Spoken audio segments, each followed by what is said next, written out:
Hey, how's it going, everybody? It's Jazzy, Video Store Sasquatch here, and we are doing our Throwback Thursday. Basically, we're going to go through the romantic comedies that we are finishing here. We have two more next week to cover, and I'll probably watch a couple old movies and talk about them too for next week. And then we do a little box office talk. There's not much news going on. I guess I do have like one little crazy thing I'll talk about at the end, but not crazy, but a little different thing I'll talk about at the end here. And then that is what we usually do on Throwback Thursday. So let's go ahead and start off with our romantic comedies here. We went Thursday, which would have been 22, day 22. Just Go With It, directed by Dennis Dugan, starring Adam Sandler, Jennifer Aniston, Brooklyn Decker, Nicole Kidman. On a weekend trip to Hawaii, a plastic surgeon convinces his loyal assistant to pose as his soon-to-be divorced wife in order to cover up a careless lie he told to his much younger girlfriend. This is where um, Adam Sandler actually ends up falling in love with Jennifer Aniston instead of Brooklyn Decker during the trip to Hawaii. This movie is one of the more underrated Adam Sandler movies, I feel like.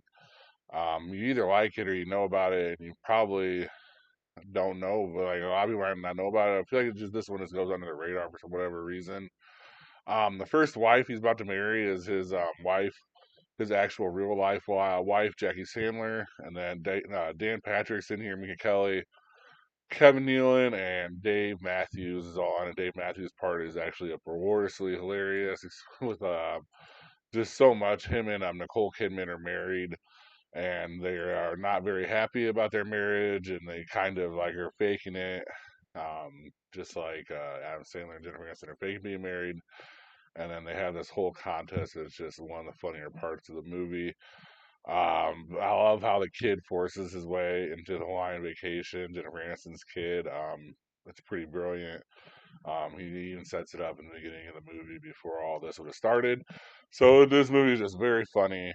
I gave it 10 roses. This is probably like a top 10 of the month movie here. To be honest with you, I mean anything with Adam Sandler is really good. Then you kind of add in Jennifer Aniston and all that. It's going to be worth it. So that was Just Go With It. Directed by Dennis Dugan. And the next one we're going to talk about here is we're going to stick with Jennifer Aniston movies here for two more or one more after this one, and that is Friday, the 23rd day of the month here, and that is The Breakup, directed by Peyton Reed, starring by Jennifer Aniston, Vince Vaughn, John Favreau, Joy Lauren Adams. A couple's breakup proceeds to get uglier and nastier by the moment as each tries to keep their luxurious condo from the other. This is just, I mean, a fun movie. Just two people that have like pretty good chemistry just in between themselves, and I think Jennifer Aniston has chemistry with everyone because like you go through these movies, and I even go through these movies, just going through the list of her movies, just like romantic comedy after romantic comedy, a romantic movie, like someone's falling in love with Jennifer Aniston. The only one that's not really true in is Horrible Bosses, but I think she ended up still falling in love with one of the people, crazy people along the way. Yeah, this movie is an all-time petty comedy, like I said. Cole Hauser, young in this. Jason Bateman, Justin Long. Yeah, pretty great cast, pretty interesting movie. Very funny, very like a certain petty comedy funny where just like one upsmanship between the two of each other, between the two of them is perfect, like led on by their friends. And yeah, so 9 roses for that one. Um, yeah, it was a very good movie here, and that was The Breakup, directed by Peyton Reed. And then Saturday, day 24 here, we have The Bounty Hunter, directed by Andy Tennant, starring Jennifer Aniston, Gerard Butler, Gio Perez, and Joel Marsh Garland. Bounty Hunter learns that his next target is his ex-wife. A reporter working on a murder cover-up soon after their reunion. The always at odds duo find themselves on a run for their lives and adventure. This is a very funny movie. Gerard Butler is like perfect for this movie. He's like a bro comedy type of deal, is what I like to call him. There's a lot of action involved with it, which helps the bros watch it. But it's also just based on a love story, so the females can watch it here. Very funny movie. Jason Sudeikis, very funny in this. If you haven't seen it, his part in it is falling around Jennifer Aniston trying to save her and just constantly getting wrecked. Adam Rose, Christine Baranski, Sheldon's mom's in this, and yeah, this is just all around great movie. Um, I gave it 10 roses. Like this is another one of those underrated ones, and it's another Andy Tennant one too. I think you've already, if you remember two of them last week, and there was one the week before. Like Andy Tennant, pretty much around this time period from like '05 to like 2017 seems to be like the romantic comedy guy here. Just so many different types of movies. So this is just another one by him. That is The Bounty Hunter, directed by Andy Tennant. And this next one is Sunday, February Sunday, the 25th day here. Mr. Right, directed by Paco Cabezas, starring Anna Kendrick, Sam Rockwell, Tim Roth, James Ransone.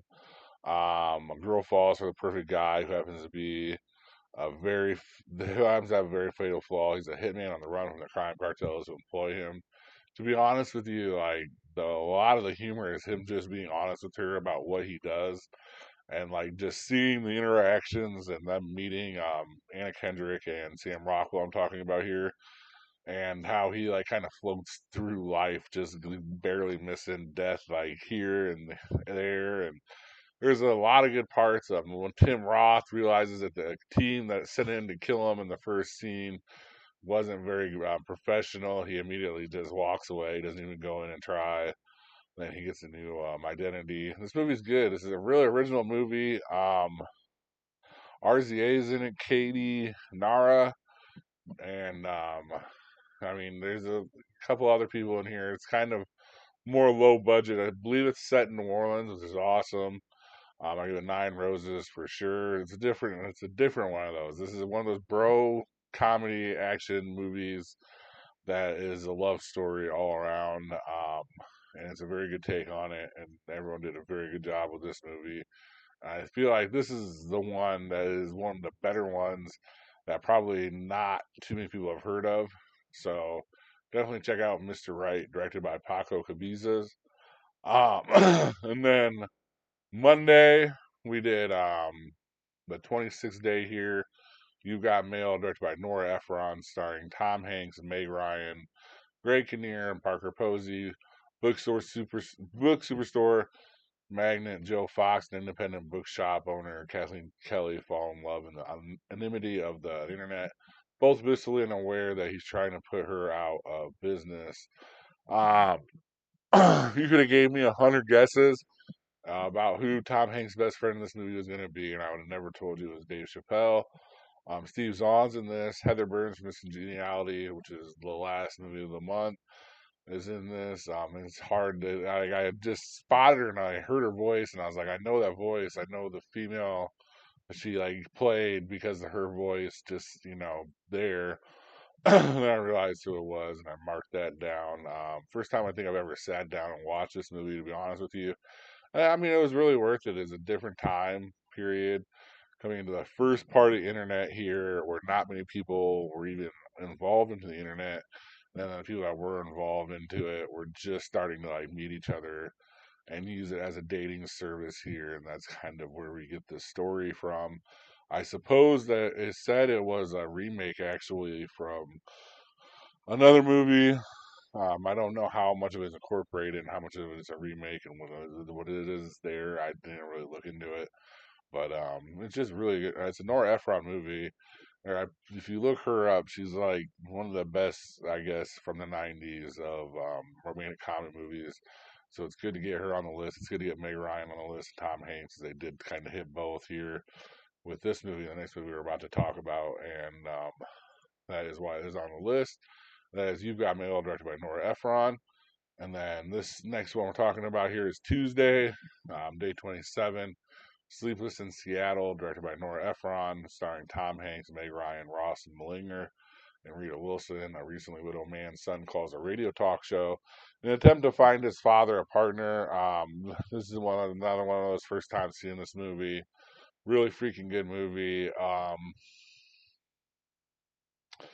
Honestly, these three movies at the end of the week here are more romance movies than they are romantic comedy movies. I think You've Got Mail would have been the only one that is really truly a romantic comedy movie. There's a lot of serious stuff in this Sleepless in Seattle. A lot of interesting stuff, and it's cool. It's interesting how they use a basic thing that I think this is before my time even, and that's the talk show for the radio. Like the Frasier is basically set on that. News Radio too is another one that's kind of set on that. But a caller calling in, talking, and then everyone kind of getting together, bringing it all together. Like that's just the kind of a misconcept for me, but um, it is. I know about it. I know it's around. Um, so that is interesting, kind of seeing this. Another thing is I spotted it during the middle of the movie. Her wearing like a long, Meg Ryan wearing a long like pajama dress that was just over exaggerated, and then you can kind of see the bump a little bit. And like every scene she's in, she's wearing like a shirt that's my size, and I'm like 6'5". I'm like a Sasquatch. I'm a big guy, so she's wearing my size stuff, trying to make her look smaller. And I was like, well, that is interesting. And I looked it up, and she was pregnant during this movie, which is it happens. Scarlett Johansson's done it a couple times with Avengers and stuff like this, but once you see it, it's kind of just repeatedly noticeable. And I looked it up, and I knew his parents were Dennis Quaid and another famous actress. I probably knew it was Meg Ryan, but I didn't like put two to two together. So I looked it up, and she was pregnant with Jack Quaid at the time of this, who we know this was a companion, is going to be doing the Novocaine movie, The Boys, and all this. Definitely looks like his dad. And if you see them, once you realize that the mom is Meg Ryan, you realize that's him. So it's a little interesting there. I thought that was a little fun fact about this movie. So I gave it 11 roses. Definitely a classic. Definitely good. I only really even brought up not being on the list is because I think that this movie is more of a drama than it is a romantic comedy. I got it wrong. I kind of looked it up in the area. I bet you could argue either way. And that would have been Sleepless in Seattle, directed by Nora Ephron. And then today's movie we watched just before this is Wednesday, the 28th day. We have 2 days left, like I said, for next week. And that is Notting Hill, directed by Roger Mitchell, starring Hugh Grant, Julia Roberts, Richard McCabe, and Reese Ifans. Set of circumstances makes Anna Scott, a famous actress, fall in love with William Thacker, owner of a bookstore in Notting Hill, but the paparazzi fascination complicates their bond. Who is very British, very kind of like I feel like might have been ahead of its time with like the paparazzi and the amount that it is, but I think that Europe and the tabloids doing there with the Queen stuff has been way more like intense than it was around here for any point in time. But I mean, this movie was very British. I didn't like it, honestly, to be honest with you. Definitely this movie does not deserve to be on this romantic comedy list. It's not a romantic comedy at all. It's a drama comedy, kind of like Love Actually deal. If I give it 6 roses, I've seen so much better movies. This is the movie that would have set off Hugh Grant's career, and also at the time of this movie coming out is when he gets busted with the prostitute outside of the hotel. So that is another little fun fact about this movie. So we got a couple fun facts at the end about the movies here. And that movie is Notting Hill, directed by Roger Mitchell. Um, yeah, I mean we're rounding up this month here, this 30 days of romantic comedies. A lot of good movies in there. A lot of all timers for a couple all timers for me, to be honest with you. I think I could have decided better. I was looking at it and I realized that there's no Cameron Diaz's movies. Definitely should have got her involved in this somehow.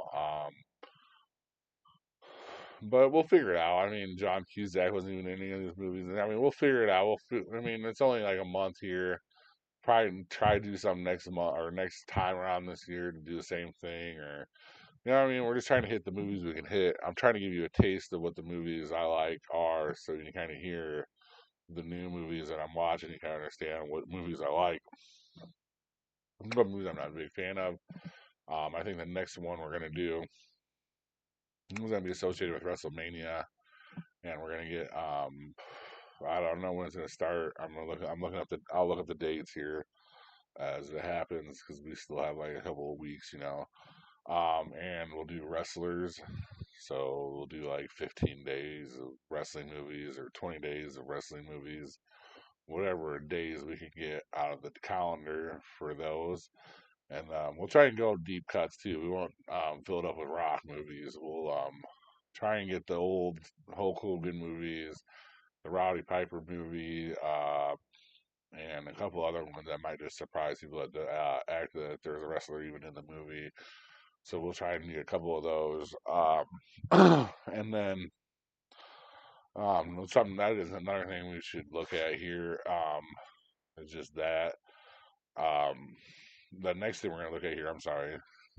The next thing that we're gonna. I said this is another thing we're gonna look at, but the next thing we're gonna look at here is the budget here. Or the box office here for the weekend of February 21st to 23rd. Captain America dominated the week again, although the fall off was like three-quarters of what it was last week. So that's kind of interesting. It's 28.2 million for this weekend, 141.2 million dollars total. Um, Kind of on par with the struggles of the box office this year. Doesn't really surprise me. There was a drop off. The drop off that there was is huge. So that is a little surprising here. And I even thought it was going to carry over. I said 25 million for the monkey. I did tell you that it wasn't going to be Captain America though. I did tell you that. But it was the monkey only did 14.2 million. I don't think that is a loss for the studio. I think that's probably a gain. Um, the only reason I said 25 million is because last year Long Legs was about that. It was like 22 and a half. I thought maybe he might get a little bit more, but I think that the overall opinion of Longlegs kind of hurt this movie. So $14.2 million for the monkey is what we got, and they're in second place this week. And the last one we're going to cover is Paddington in Peru, $6.5 million, $25.3 million together. I just put it in there and just have the third one. So, I mean, look at the drop off. It's 28, then you literally half it, 14.2, then you literally half it again, 6.5. That's what you get for Paddington and Peru. So, interesting stuff. It's been an interesting year with just the decline of the numbers of what we're getting. The little piece of news we got here is they have confirmed, James Gunn has confirmed that the Clayface is going to be like a body horror type deal. And that's great. Awesome. I'm glad that we're going to do this movie here with Clayface and we're going to try something a little bit different with the Batman villain. But the one thing that I think that James Gunn has to really, really really think about is the way the Spider-Man universe, the Spider-Verse for Marvel just happened.